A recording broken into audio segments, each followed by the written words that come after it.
It's official. The European Union decided it would rather let its own citizens die than admit that Britain won the vaccine war. Basically, they chose to play petty politics over the AstraZeneca vaccine because they had their nose put out of joint after Britain managed to procure millions of doses before they did. And as a result of that, vast swathes of the continent are now in lockdown, there'll be mandatory vaccinations, their economies will take an absolute kicking, and huge civil unrest is erupting. In the Netherlands, police actually opened fire on protesters. A major reason for this is that the EU, instead of just holding up their hands and admitting that as an independent sovereign nation, Britain was able to negotiate niftily with large pharmaceutical companies and order bucket loads of vaccines, they decided to tell all their citizens that the particular jab Britain sorted first, AstraZeneca, was completely ineffective and that they shouldn't take it.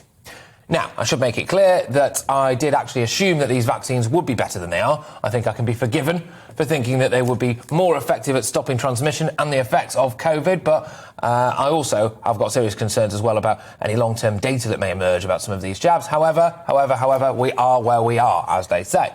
But the EU had also procured a lot of AstraZeneca jabs and had them stockpiled. And because Britain had essentially shown the EU up for what it is, which is a slow-moving, overly bureaucratic, ultimately doomed political project run by underqualified narcissists on the take, they decided to tell their citizens not to take it. And here we are. Around 25 million Brits have had the AstraZeneca vaccine, 51% of all those who have been jabbed. But it's only been given to around 11% of people in the EU, with just 67 million doses used compared to 441 million Pfizer jabs. In France, just 8% of the doses delivered have been the Oxford jab, along with 11% in Germany, 16% in Belgium, 13% in Austria and 12% in the Netherlands.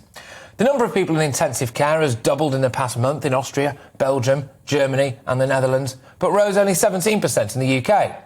And with 48 patients per million people in Austria and 44 per million in Germany, their rates are triple the 14 per million in the UK. This is according to our world data.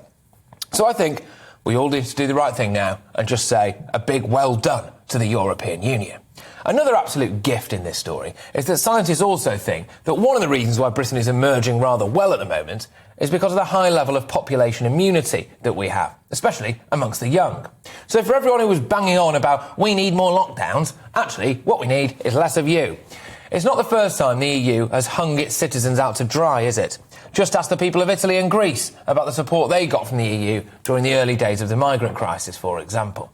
The people of Europe now know for sure. The European Union would rather that they died than lose a political argument.